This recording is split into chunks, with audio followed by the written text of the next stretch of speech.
Hi everyone, delonewolf here and welcome back for some more Path of Exile, where it is now time to try and finish Act 5 and take on the first Kitava fight, basically. So I've just been grinding a little bit more. We managed to get to level 53 without dying, and I also did have the Blood Smasher, a nice lead scepter that actually increased my DPS on the Holy Flame totems. It's now 4800 DPS, and I actually put in a cast when damage taken as well with a Frost Wall and a Molten Shell, hoping to increase my survivability a little bit more, because I can't buy the right gems anymore for this level 40 cost when damage taken. So I still have a little bit of work to do, but in Act 6, if I'm not mistaken, you do pretty quickly get access to everything from at like the lowest level, so then we can really start to build out our character.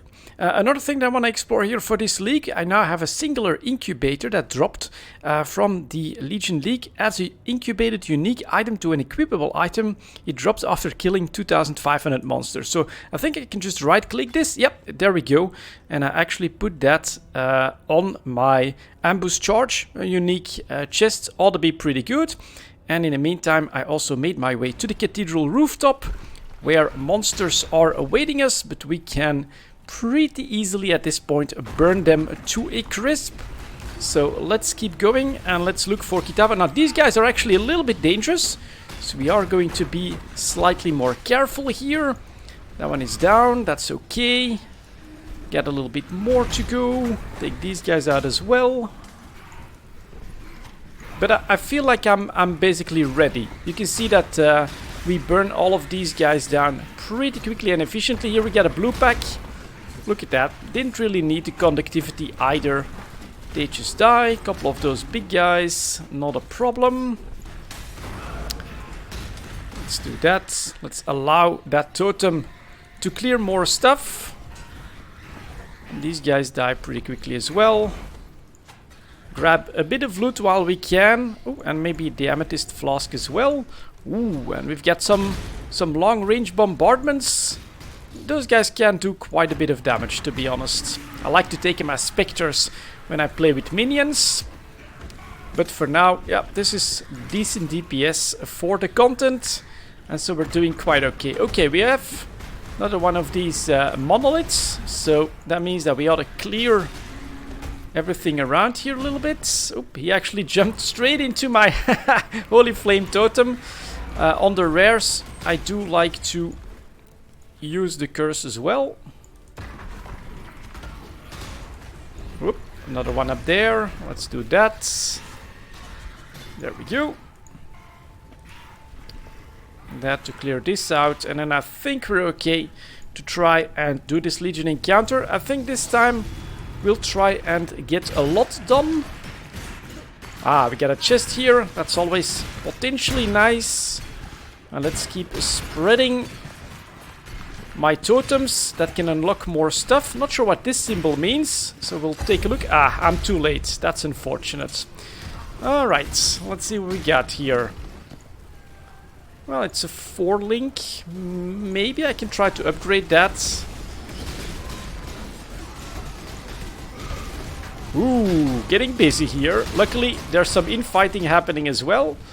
So that's all quite alright. A Herald of Ash. A rare. Okay. Let's go like that. Maybe go all around. These guys die without too much trouble. Get a Karui chest. Oop, take the splinter. I'll take that and that.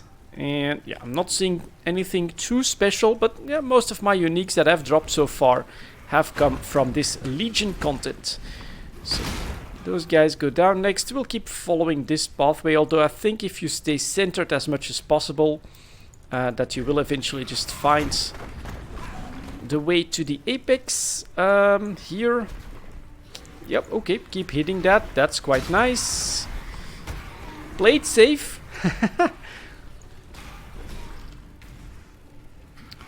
So he's almost down. He suicides straight into my totem.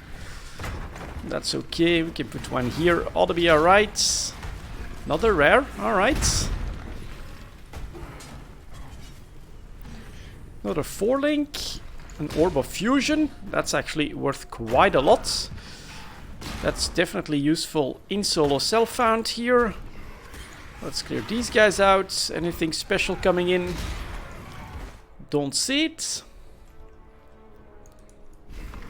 Bit more back here, and there we go. The Cathedral Apex. Let's see here.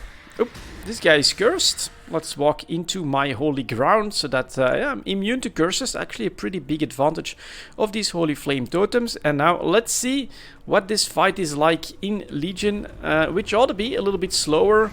So there she comes. Phase 1 at the statue. Let's put down my 3 totems.